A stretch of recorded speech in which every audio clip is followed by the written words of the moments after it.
Now then, where the hell are we?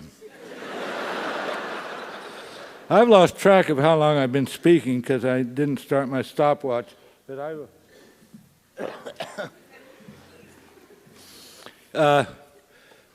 I have had a technical education, and but every time I've been on a faculty, I've been in the English department, although I've never been an English major, and I have tried to bring scientific thinking to literary criticism, and there's been very little gratitude for this.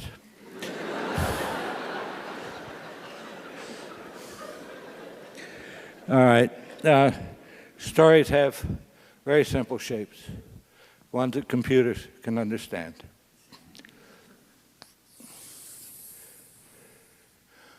This is a GI axis: good fortune, ill fortune, death, terrible disease, poverty, boisterous good health, happiness up here. This is the BE axis: beginning, entropy.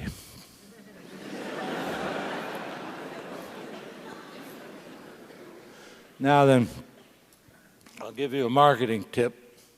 There's the people who can afford educations and buying books and magazines and all that, who can read, don't like to read about people who are poor or sick. So start your story up here.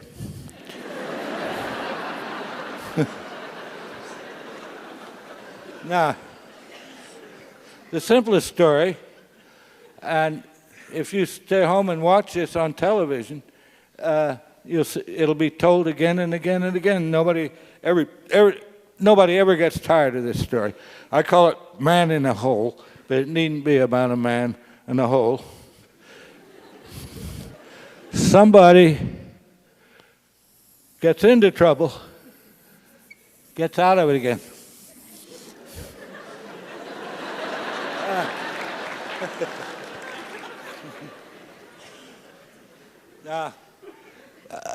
The far end is a little higher than where we began, because, you know, the reader thinks, well, by God, I'm a human being too. I must have that much in reserve if I get into trouble or whatever. Now, another story that's very popular, and none of these are copyrighted, is I call it Boy Meets Girl, but it needn't be about a boy or a girl. It's somebody on a day like any other day comes across something perfectly wonderful. Oh boy, this is my lucky day.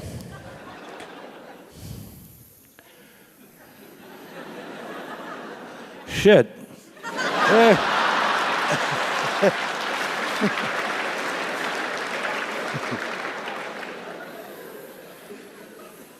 And gets it back again. Now, as has been said, I have a master's degree in anthropology from the University of Chicago. So does Saul Bellow. I don't know what you want to make of that. Anyway, it was a big mistake. I can't stand primitive people. They're so stupid. But anyway, proof of their stupidity was I went to the library and dug up stories they told. You know, they'd been gathered by missionaries and ethnographers and imperialists of other sorts. And boy, their stories stunk. They were just dead level, like the BE axis there. We came to a river, we came to a mountain, little beaver died, and you can't tell what the good news is and what the bad news is. You look at the wonderful rise and fall of our stories, and they deserve to lose. Another story, very popular, and it breaks my rule. Starts down here. It's a young girl, teenage, I guess, maybe 17, 18. Why is she so low? Well, her mother's died. It's reading enough, right? And her father has remarried almost immediately to a terrible old battle axe with 2 mean daughters. And there's a party at the palace that night. You've heard it. All right, so she has to help her new mother and her new sisters, get dressed for this party. And she doesn't get to go. He said, no, she's not good enough to go, but they are. So did she get even sadder? No. She's a stout-hearted little girl. His maximum grief is death of her mother. So everybody leaves for the party, and the fairy godmother shows up and gives her pantyhose, mascara, perfume, everything, means of transportation, carriage with horses and everything. Everything you need to go to a party and have a good time. So she goes, and the prince falls in love with her.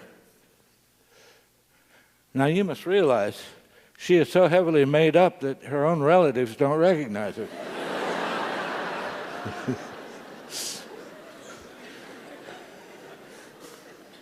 Okay, so the clock strikes 12, as promised, and so she loses all the stuff. It's all taken away, and the fairy godmother said that was going to happen. There's a very steep drop here. It doesn't take long for a clock to strike 12.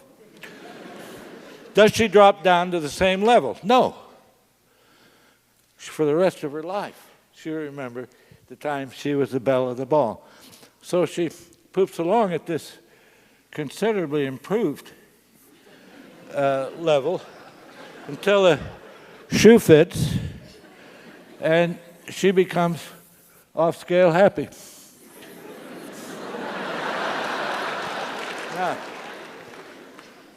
there's a Franz Kafka story. Very pessimistic.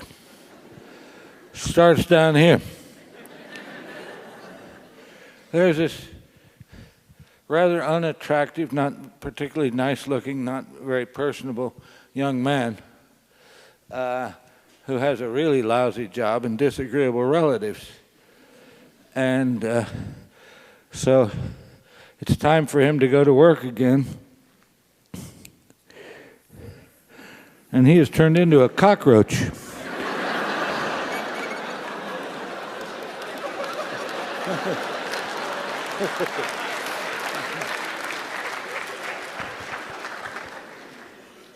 All right, now, does this have any use in criticizing literature? Well, I think perhaps it does. I think this rise and fall is in fact artificial. It's pretense that we know more about life than we really do. And what's perhaps a true masterpiece cannot be crucified on a cross of this design. Well, all right, let's try Hamlet, okay? Well, I don't have to draw a new level. The sexes are reversed, but he's in the same situation as Cinderella, and a little older. His father has died, and his mother is remarried, his uncle. And so he is depressed as Cinderella. So, he is feeling very unhappy and depressed and everything, and his friend Horatio comes in and says, "Hey, Hamlet, there's this thing up on the parapet. I think you better go talk to it." It says it's your father. And so Hamlet goes up there, and this thing, whatever it is, now we don't know. Is any of you who have horsed around with Ouija boards or with any sort of seances or anything, you know there are malicious spirits around who are looking for saps like you, who are going to find ways to hurt you, give you very bad advice. So to this day, we do not know whether that thing up there on the parapet was really the ghost of his father and whether it was telling him the truth. But the thing said, "I'm your father," I was murdered by the man who's now the king, and you've got to avenge me. Well, since we don't know what it was, what it is, it's neither good news nor bad news, because we don't know. And so, all right, Hamlet says, I know what I'll do. I'll stage a play. I'll hire actors and get them to act out the way the murder was described to me, and I'll have the murder suspect watch his reaction. Well, okay, so he does that. It's a flop. Nothing much happens. And so Hamlet is up in his mother's chamber, talking right after this flop and talking, and the curtains wave, or the arras waves, the drapes wave, and so he figures his uncle is back there, his new father, supposedly, and so he's going to finally be decisive. And he pulls out his sword, sticks it through the drapes. Who falls out? This windbag, Polonius. And Shakespeare regards him as a total fool, and giving just the kind of dumb advice parents give their kids when they go away. Neither a borrower nor a lender be. Thanks a lot, Dad. What a swell time. Anyway, is this terrible? Is Hamlet going to get arrested or what? No, it's neither good nor bad news. Just something that happened. All right. So finally, Hamlet gets in a duel and is killed. If he goes to heaven, he's off scale, happy like Cinderella. If he's going to hell, he's off scale, unhappy like Kafka's cockroach. But we don't know. I don't think Hamlet believed in heaven and hell any more than I do. I mean, that Shakespeare didn't. So,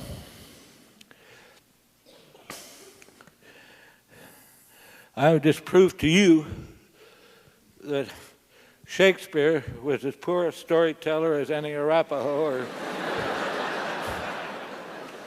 But I haven't. I have, in fact, told you why this is respected as a masterpiece. We are so seldom told the truth. And in Hamlet, Shakespeare tells us. We don't know enough about life to know what the good news is and the bad news is, and we respond to that. Thank you, Bill.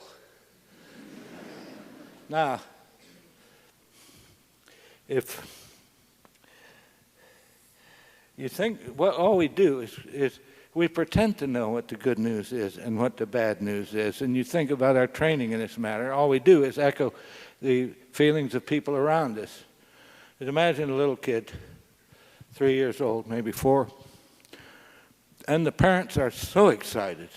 They have the most wonderful piece of news for this kid. And there's a little kid, oh boy, what can this be? And it's nice. Here's the terrific news, the bombshell. It's your birthday. What could be a more empty piece of information?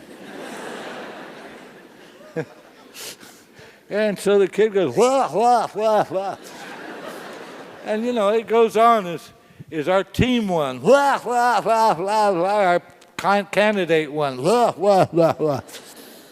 So, although I don't believe in heaven, I would like to go up to such a place once just to ask somebody in charge, hey, what was the good news and what was the bad news? Because we can't be sure.